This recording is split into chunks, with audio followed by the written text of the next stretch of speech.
Okay, here it is, my 5x10 dump trailer. I took it to the car wash to try and clean it up, but it got dirty on the way home, so I'll have to deal with that, I guess. It's took me about a year to make. It's two 3,500-pound axles. It weighs 1,700 pounds empty, approximately 500 pounds at tongue weight.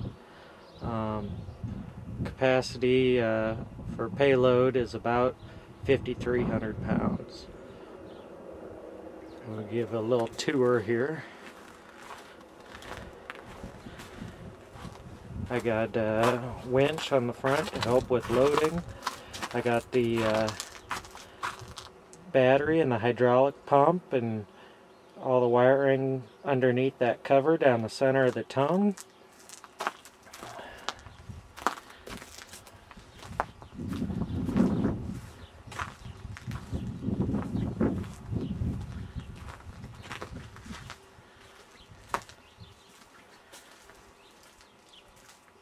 Got 6 tie-down loops, all steel bed.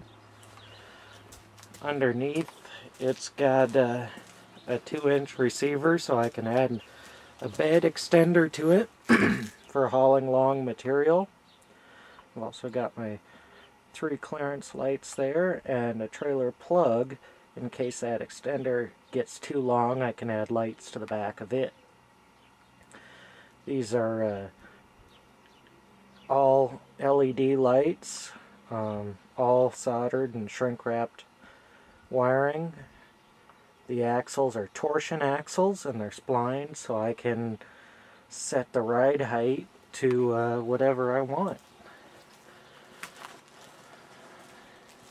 Right now the bed height on it is about 18 inches, I think. Steel sides are 18 inches also. We got channels on each side for a drop-in tailgate. I've got a 2x12 that I use for that. And pins to keep the tailgate from bouncing out.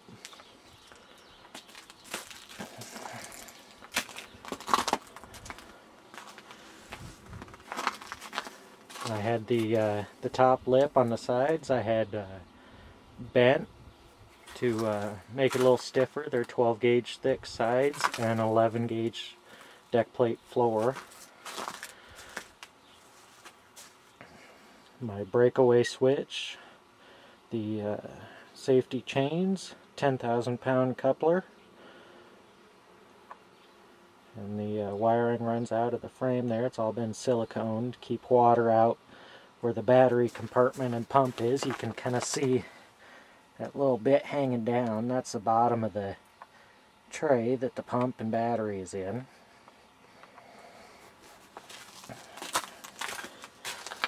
Here's my control box. It's got to, I'm going to add a volt gauge to it and change out some of these switches here later on.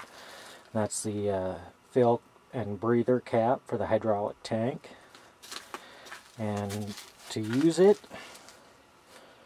turn on the arm switch here, and the middle one down for the dump and up for the winch.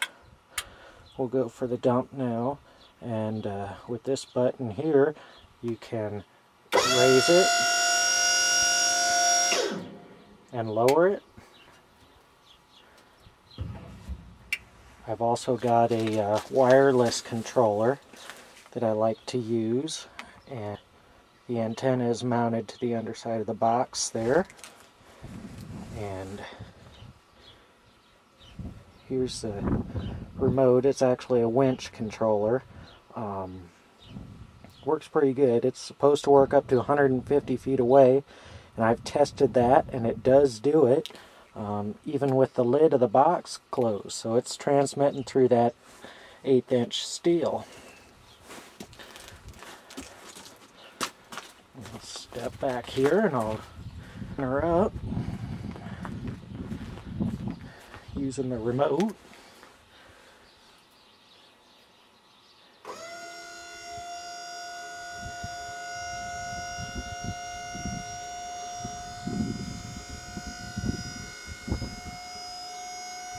And that's a homemade scissor there, and I had to modify the hydraulic cylinder to get it just the right length.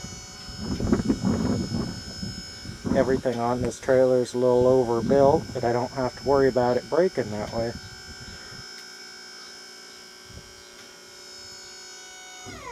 There it is all the way up.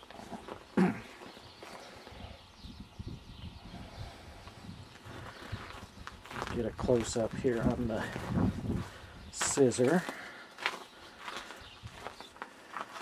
I had to route the wires for the winch along the side of the scissor. I cut chain links in half and welded them in. It wasn't the best solution, but it keeps them out of the way so they don't get pinched. And everything has grease zerks on it, so that it'll last a long time, hopefully.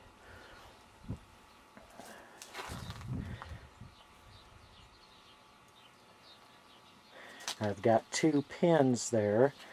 That keeps the bed centered when it's all the way down, so that if you're going long rough roads or whatever, the bed isn't bouncing back and forth and wearing stuff out. I don't have much clearance between the fenders and the side of the trailer, so I got to keep everything working good and tight. And I've also got rubber pads there so that it's not bouncing steel to steel. You can see the inside of the fenders there and the framework, and I had to do some recesses in the frame here to clear the bolts holding the axles on.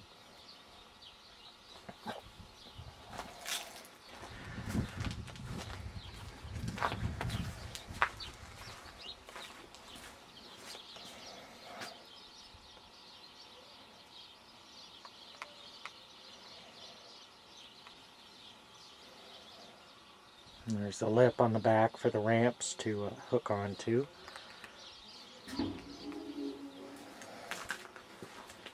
I'm using the remote here to let it down. It's gravity down.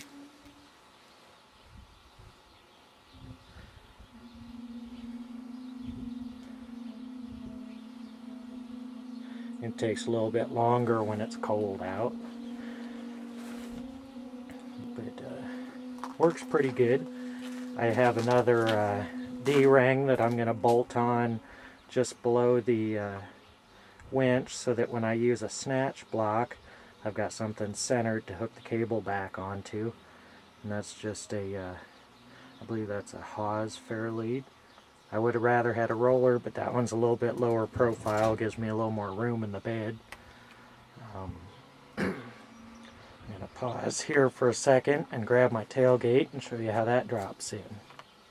Okay, I got the camera all set up. I'm going to grab the tailgate and drop that in for you.